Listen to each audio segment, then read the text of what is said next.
I call it my wizness. My Liz, the wizness, got slowly beaten down. And since that, I thought that life was this big, fun playground where we could just explore and be curious and climb trees and meet all the people in the world and have lots of questions and not worry about what each other did. When people told me I was wrong about that and that I was going to probably burn in hell if I continued to ask these questions.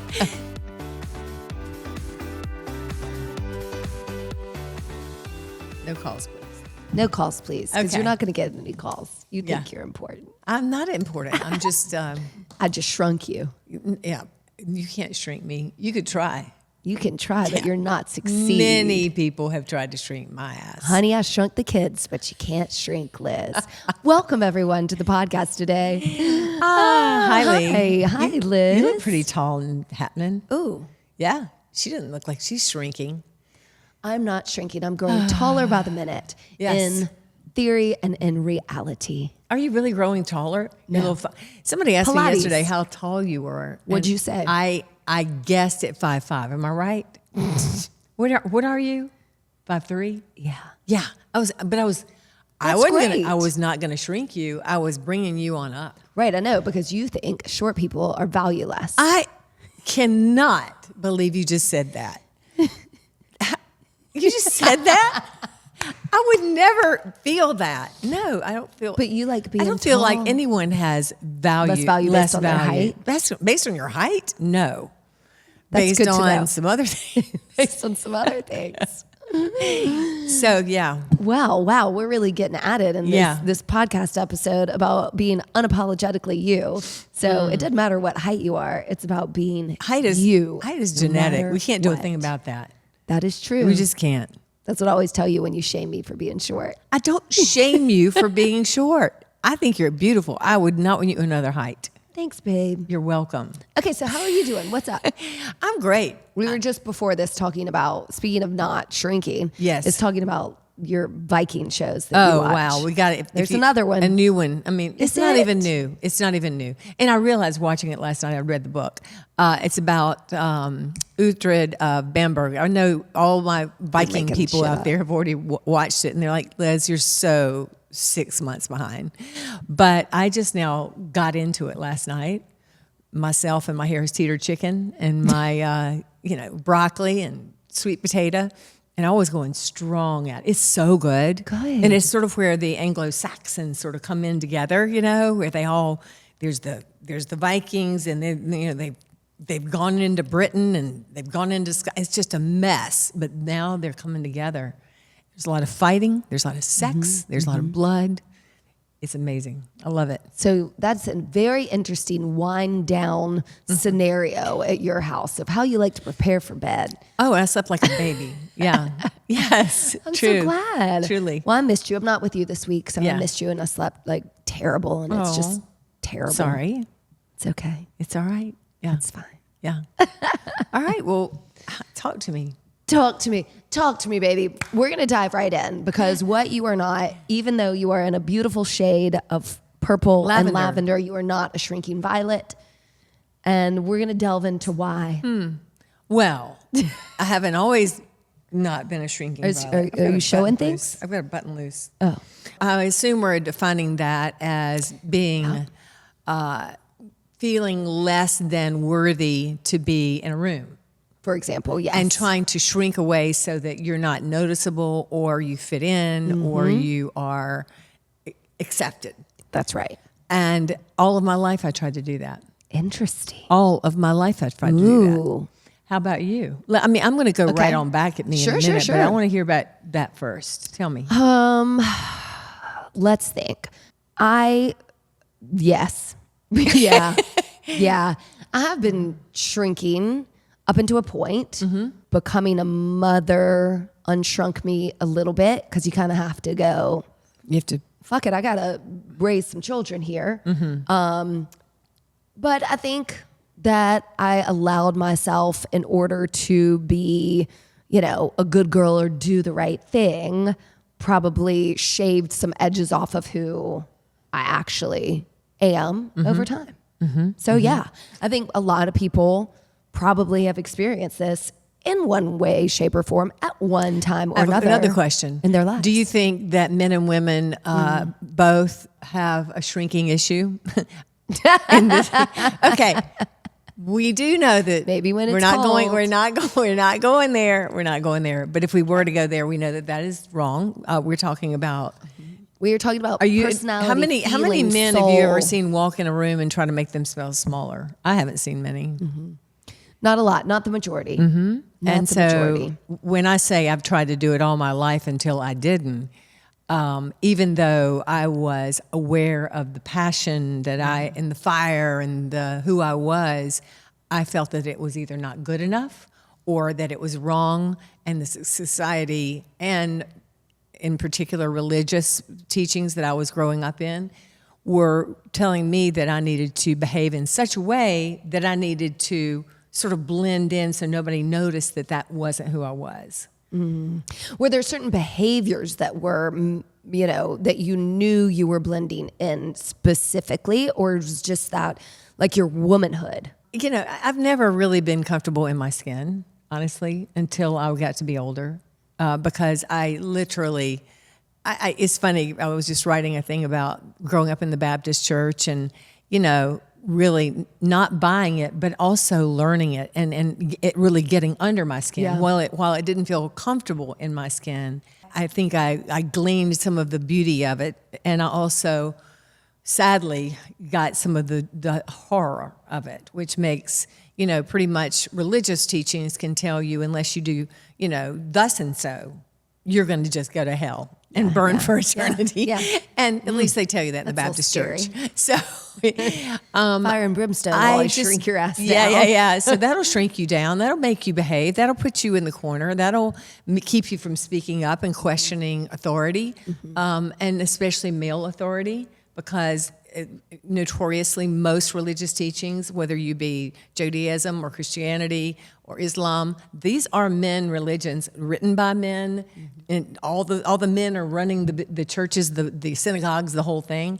Right. And so it's a fascinating thing to finally grow up into my own skin, because I feel super comfortable now in my skin, and to acknowledge that, That's powerful. to see that nobody's comfortable with this situation, Right. but we're all doing it. And I'm not playing the game anymore. When was that point? I think it comes in a lot of points. It comes in, I think all of, I want to talk about me, myself. Yeah, please. Me, myself, that's silly.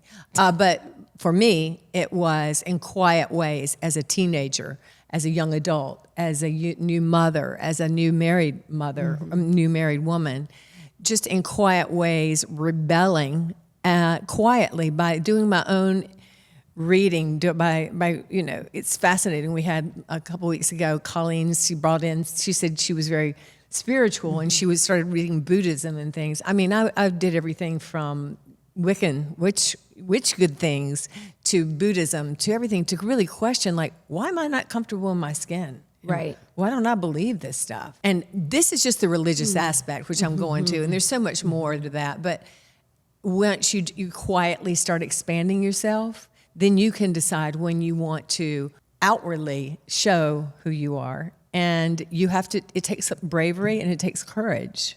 And it took me a while to get that. I mean, let's just roll it back to all those things that we, or at least I, know about you, is that voice in your head that wasn't a voice in your head. It was put there by people who said it to you, or the way you were made to feel as a child, stupid or less than intellectually. So how did that affect you in this way? Well, that was the shrinking. I was a wild child. I knew in my heart, and I said it out loud to my friend, not my friends ever, but to my parents and to me, myself every morning. I'd wake up. You know this. Y'all have heard this on the podcast before. I'd wake my little baby self, 2 and 3 years old, as soon as I could speak. I am the spirit of Liz, made like a whiz. And I would open my eyes and I go, this is great. Look at this world I'm in. And I would be like, oh my God, I've got to get everybody awake. This is a great day. Every morning was a great morning. I remembered that. And I'd jump on my parents' bed and all those things. I call it my wizness. My Liz, the wizness, got slowly beaten down. And since that, I thought that life was this big, fun playground where we could just explore and be curious and climb trees and meet all the people in the world and have lots of questions and not worry about what each other did. When people told me I was wrong about that and that I was going to probably burn in hell if I continued to ask these questions, then I became smaller. Mostly religious impact? No. That was just a portion. No, that was just, I go back to school. I didn't belong in school. I belonged in a zoo. I belonged out in the wild, not in a cage. Do you know where my escape was? It's I'm just tree? clearly in my head. My tree. Your tree. I had 8 pecan trees in my backyard, and I would climb to the tallest one to the very top, and I could be me. I could just go, okay, I'm going to get through this. I've got to pretend I understand what's going on with this school situation. I don't get it. Do you think you were able to really articulate that to yourself, or was that more of a feeling? No, it was more of a feeling. Yeah. I didn't know what I was doing. I just knew that I was comfortable That was in your a very high tree or swinging on vines or playing like imaginary things in between tufts of grass. I would have like full, ranches with horses and cowboys and lots of romance. And this was between crabgrass. I mean, I just had an imagination that was just insanity. Right. And I could spend the entire day doing it. And so to go to school was like, wait, what? Halt, sit. Yeah. Just the sitting part was enough. The sitting part's enough. And I just, as we talk, I'm just like, it is just such a tragedy what is happening, I think, to childhood and youth. And that I can't be the only one, right? No, yeah. I think it is a widespread, but our children are losing any of that wizness of themselves because they're being, held inside and held to structure and rigor and lack of imagination and lack of nature and running with your feet on the ground. Yes. Don't climb the tree, you're going to get hurt. Yeah. And keep your shoes on. Don't go barefoot. Don't drink out of the creek, for God's sake. Of course, you probably shouldn't these days with all the pollution, but, all those things. Right. I can only talk about me. You can only talk about you, but I would venture to say every single child. I don't know what childhood is like now. I mean, is everybody comfortable in their skin? No, and I don't think that's a little goes both ways. So, right, I think if you have your wizness, we'll just call it that. That's when fine. You're young, there's probably a point at which that either slowly or all at once got stomped on or shrunken. And how do we carry that for the rest of our lives? And when do we have the opportunity, hopefully, to recognize that, release it, and become unapologetically ourselves? Is that from, nature, nurture, all the different things as a society? What are we doing? Do kids even have the wizness, or they just have the algorithm of who they're supposed to be, the avatar? Oh, they've all got it. We've all got it. Some of us have pushed it deeper than other people. We're all divine. We're all incredible human beings that are incapable. And I don't care who you are. You're capable of any possible thing you can imagine, and that can go from anybody, anywhere, no matter what country, socioeconomic. We are capable of doing great things. But society has just determined that we need to live by certain constraints and rules. And who am I to say that if we didn't have those constraints and rules, we'd be running wild and killing each other or something. But I think there's a in between that. Right. And that I just think, I, for instance, think that if we were a little bit more equal between men and women, and if there was an equality to decision making in all the important rooms in the world, right, we might find a way to make that happen. So meanwhile, we're where we are. So how do we find and come out? Yeah, I mean, I love that part of it, the masculinity and the femininity of the universe and the energy of that, not male, female, but the balance of that scale within ourselves, even of that masculinity and femininity of kind of pulling out who we are and our wizness. I mean, I remember, kind of feeling the language that was used around me, and I understand it was, I want you, me. Yeah. to be mediocre. You And literally so- said that to me when we first met, and that shocks Right. me. Tell me how that went down. Well, I mean, I think the message was a little bit of, if you are so outside of the norm, either, incredibly brilliant or unique or diverse, that there's a whole passel of challenges in being that kind of other, whether that's the one end of the spectrum or the other. Like, what if we just stay in the middle and don't upset the so you apple were taught cart? you were taught to shrink. I was taught that was a value. How? Again. Those words were said of, being mediocre carries less Responsibility. challenge. Responsibility for sure. Yeah. Challenge, I think, was the message. I'm going to, but you got to explain to me, what was the purpose? Like, why did they think that was better to be that way? Like, you'd be more successful if you're Wouldn't- mediocre. You would be happier if you were mediocre. You'd find the best partner in life if you were mediocre. Right. No, that wasn't a deep conversation. That was an offhanded comment that I heard said You absorbed it.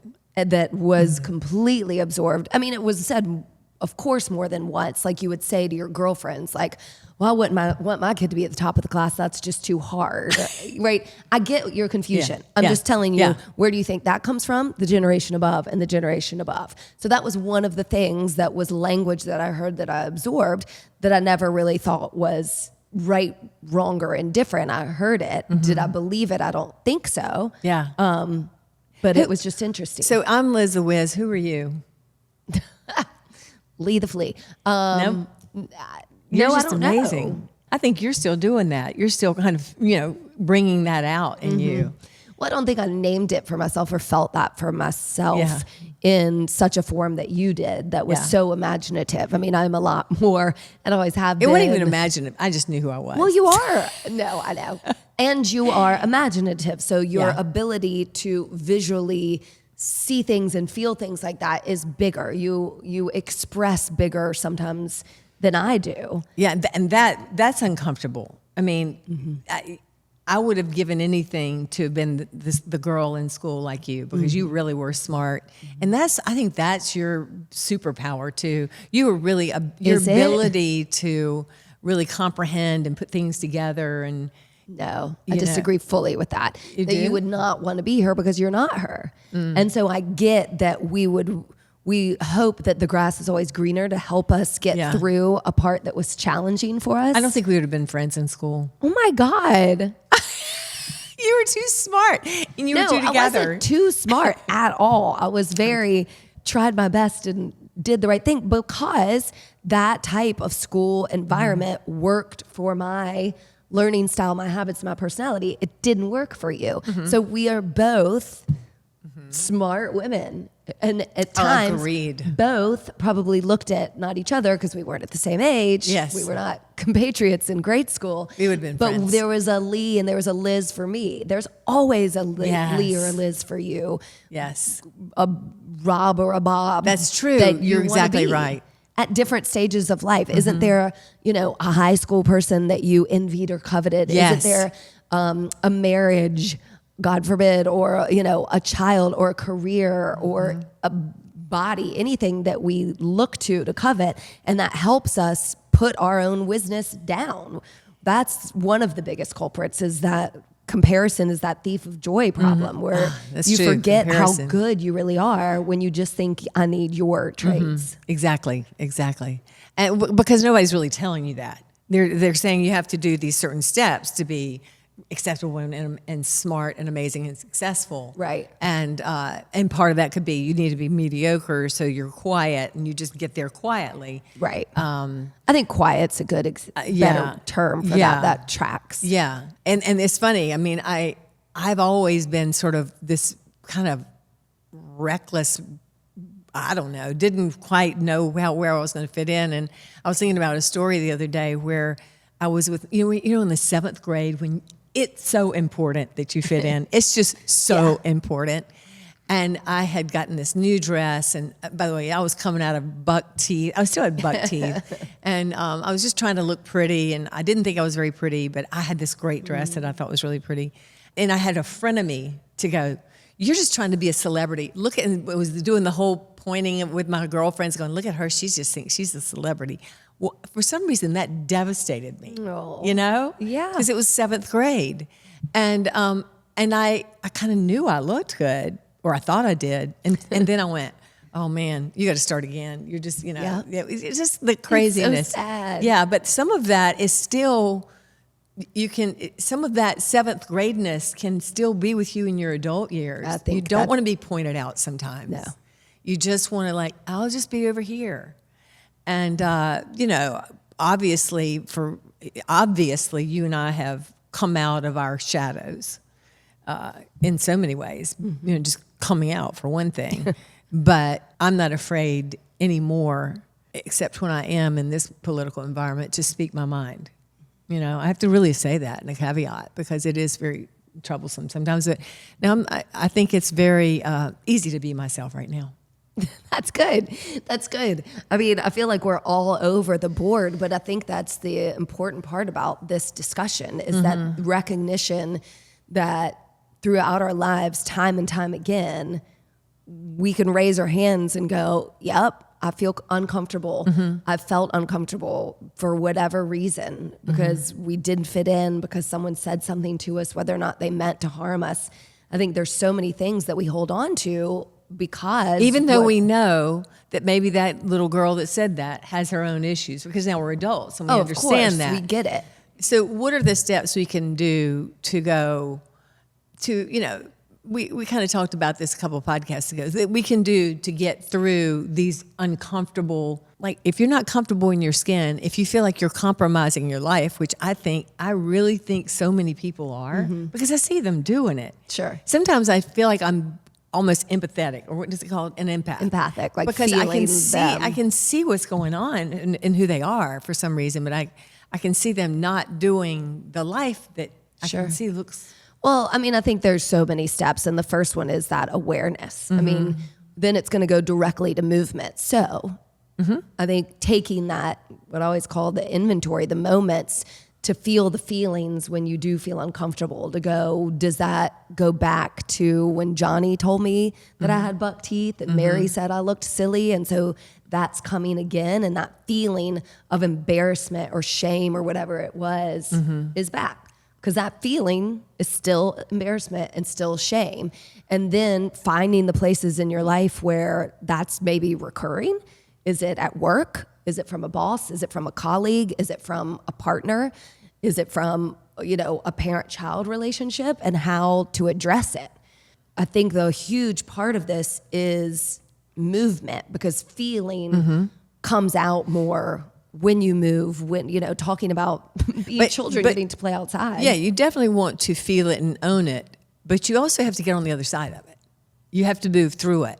So I would suggest that when that feeling of somebody calling me a celebrity, which, by the way, that doesn't bother me anymore. Yeah, you'd like that now. It just doesn't bother me anymore. You find those times where you do feel more yourself. You do feel more in your skin, so that you know how to balance that. Those become less, and then you find those moments where you're more yourself and more in your skin, and you just take a complete U-turn or a right turn or a left turn, and you go running as fast as you can toward that person, because that's who you are. And once you can be in the shoes of that person that you went, oh wow, I forgot, that's where I thrive, because we know when we're thriving. We know when we're thriving. We can pretend we are thriving. We're just not sometimes. But we know when we're like, oh, hell yeah, that's who I am. Right. And if you can run toward that, or even tiptoe toward it, so because you're afraid somebody might notice you're being way out of line, and then once the box gets there, just rip it open. Yeah. You know? Rip it open. Get that bad boy rip open. Rip it and rip it. I don't know why that came to mind. But yeah, no, it's smallness. That's why in this room, your point being well made, we're trying to get movement, and we want the people that are walking in this room to feel the authenticity word well overused, but we want them to feel it, you to feel it, and we want you to feel your own. And movement is a first step. Right. And it's that acknowledgement that we continue to say to people over and over again. Not really, we are looking at you, but nobody else is looking at you, right? Everybody's trying to do their best. So when you can take How about that, if they are just fucking looking at you? Show them what you got. show them what you got. You know what? I love for Right. people to look at me. I'm going to show you exactly what I've got. I know that it takes a minute to get there because I used to be scared to death, and I know I interrupted you, and you hate it when I do that. I'm used to it. But let them look. What's the worst that can happen? I mean, you don't have to be for everybody. No. I mean, I really wanted to. And that's the I biggest think that's- mistake, don't yeah. you think? Yes, we do want to be loved as humans and Yeah. want to be accepted, but our fallacy is that when we think everyone should accept us and Right. everyone should love us for everything we believe, when the beauty of the world is that we are all different. So we can respect, and put love out there for everyone, and that can change things, but we don't have to be everybody's cup of tea. No. And it's in every moment that we're not. But I really like it when I am. I do too. And it's always shocking when you're not. You're like, what? They don't like me? I mean, like somebody said the other day, like, he doesn't like you at all. And I went, wow. Yeah. What's not to like? But yeah, I mean, and just really and acknowledging that. And I think that's going to be how we can be ourselves. I mean, I'm still in that process. I'm still working you through a process of that. I feel like sometimes because I am so ready for you to bust out and tell a few people exactly what's what. And that's okay if you never do. Because as long as it I makes know me happy. what's what, as long as I know what's what, Yeah. I think keeping our Yeah. little lights Yeah. kind of shined and Yeah. energized and recharged is important. It's important. But I do know that we do always sit here in, as white women who are free to be ourselves and love each So other far. from right in a place of somewhat privilege for groups who really have been made to shrink. Right. Color of your skin, your religious beliefs, Right. your sexual orientation, where you were from. The country you're from. That's what I mean. We are really Yeah. at a time when shrinking down our differences is at the forefront, and that's a really sad thing. Yeah. And so if we can continue to talk about living out loud and Yeah. being yourself, even when it's scary, especially when it's scary. Especially when it's scary. And I think right now in America, it is scary to do that. And more, like you just said, for others as opposed to us. But the more we do it ourselves, the more voices can come together, and we're not going to be tamped down. We're not going to be shrunken to fit a certain mold of what other people think we are and should be. And whether that's a family or that's a government, it's just not gonna work. It's not gonna work. And if it doesn't work for me and I can say it out loud, and it doesn't work for you and you can say it out loud, then perhaps somebody else can too. And right now, I think we need to say as much out loud as we can, even when it's wrong. Agree. Even when it's wrong. We just need to be more vocal and less scared and less apt to be, let me just hide over here in the corner so I don't have to be involved with, oh my God, I cannot see this, what is happening news-wise or whatever. It's a time to be loud and proud and out. Yeah, if you're going to shrink yourself, at least stand up for somebody else. Yeah. And truly, if it honestly. is too hard to understand what that means, or if you don't feel like yourself, see what helping other people find their voice does to help you. That is like the best point. That is, to me, that is how I found myself. Honestly, when I was going through a real dark time, probably 20 years ago or something, I really was in such a dark place, and I thought I couldn't come out of it.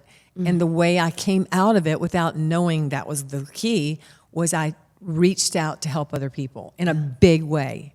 And it helped me to see how strong I actually was, and that the darkness around me was not the end. And that's, for us to help other people, God, it's so fascinating. I mean, we're always like, take care of yourself. But yes, that is also helping other people to open up, to say, here I am for you. Yeah. it does at least equally as much for you yourself if you're handing out your hand to let me help you as it does for those you're trying to help. I know that for a fact. And that helped me find my lizness again as an adult. I love that. Yeah. So I think your point was really good on that. Well, thanks. Gee You whiz. nailed it. Thanks for helping me not feel so small and stupid. I have never made you feel stupid. No. And I think here comes the and. It's not the but, it's the and. Remember, we remember always that the words above our heads in Be Powerful isn't be ABCD. Right. It's be whatever your powerful is. Mm-hmm. Not to be like me, not to be like you, not to be like anything but your best self. And that's what Be Powerful is. Or really, thank you. Or just be like me. Is that what you're going to say? No. Or that's actually a good point. You could do that. No, literally, whether you're being your best self or not, just own who you are. Yeah. And you go, do I like that? That looks kind of mediocre to me. maybe I'll own that for a minute and see where I can change that. Or I can own that for a minute and see where I can give from that space and see where that lands me. Right. Oh, wait, that's a good space. I like that. So maybe I'll be a little less small or quiet, and I'll be just the teeniest bit more vocal and see how, wow, that not only helped me, that helps other people. Right. Those kind of things. And that's power. Changes the energy in a room, in a group, in a space, in a world. And that's really important. Mm-hmm. So anyway, you are very powerful. You are very Lizzie Wizzy. Lizzie Wizzy, I love my little self is so alive in me right now. That's so important. It's so alive in me. It's so important. She's just like beaming right now because she's like, yes, I knew this all along. She's like, can we go home and watch the Vikings tonight? No, she's like, let's go climb that tree outside. There's some stuff on the ground we haven't looked at today, right? Yeah. So, what is Mon saying? Mon's like, oh God, don't do that confrontation. Just sweep it under the rug. You'll be fine. We're working on confrontation. We should go into deep therapy over that. It'd be fun. No. Not we, but you. Yes. And I could come along for fun. No, thank you. I will confront you. Are you born that long. way, or do you think that's a plan? Yeah, you think it's a born. That's like a generic. Like all the people that were in your line before you were like, we're not going to confront that. That's way more than I got. You think that is? Yeah. I kind of do too. That's it. I kind of do too. So what does that make me? That makes you. It's time for you to break the mold. I know. No, but like, what is my lineage then? Of a whole bunch of people that didn't want to confront anything. I know. Who would that be? They get along. They're small. They shrink. I get you. I hear you. But it doesn't mean that, by the way, I think you already have done. You've broken a lot of molds. I know I have. And you got one more. That confrontation thing. You got one more. And when you hit that one, there's going to be no stopping you. It's going to be great. Enough. Okay, enough. Okay. So anyway, shrinking. Anything else you want to tell them about living larger, living louder, living yourself? I got nothing. I got nothing. You got nothing? Well, okay. No, I think it's a very multifaceted topic and one that we're kind of always working on. And if you're listening and you're feeling a little shrunken today, then you do have the power to find your inner child, your inner self, your inner you, and know that it is loved, at least by us. Yeah. And that you should love yourself too. And if you can't, then come see us. We'll love you back. Yeah. It's a lot. And women are the main ones. So we're always talking, I feel like in this conversation we're talking specifically to women. And it is time to just accept. Just accept. You don't have to do anything. You just accept. You go, oh, okay, I get it. That's who I am. Does that feel like exactly who I am? Okay, maybe not. Okay, just start there. And then move. Like you said, hell, I don't know. Well, we'll land the plane now. Are we landing the plane? We wrap need that to up somehow. Yeah, good luck, Kristen. Well done. Great job, us. Yeah. Love you. All right, well, I'm going to try to be me and you be you. It's easy. And keep loving me, okay? Easy. Okay. That's piece of cake. Love you. Love you too. Bye. Thanks for listening to us today, wherever you get your podcasts. And remember, you can now find our podcast on YouTube. Yeah. If you liked it, please share, rate, and review. We love 5 stars. And we hope you'll work out with us online or in studio at HilliardStudioMethod.com.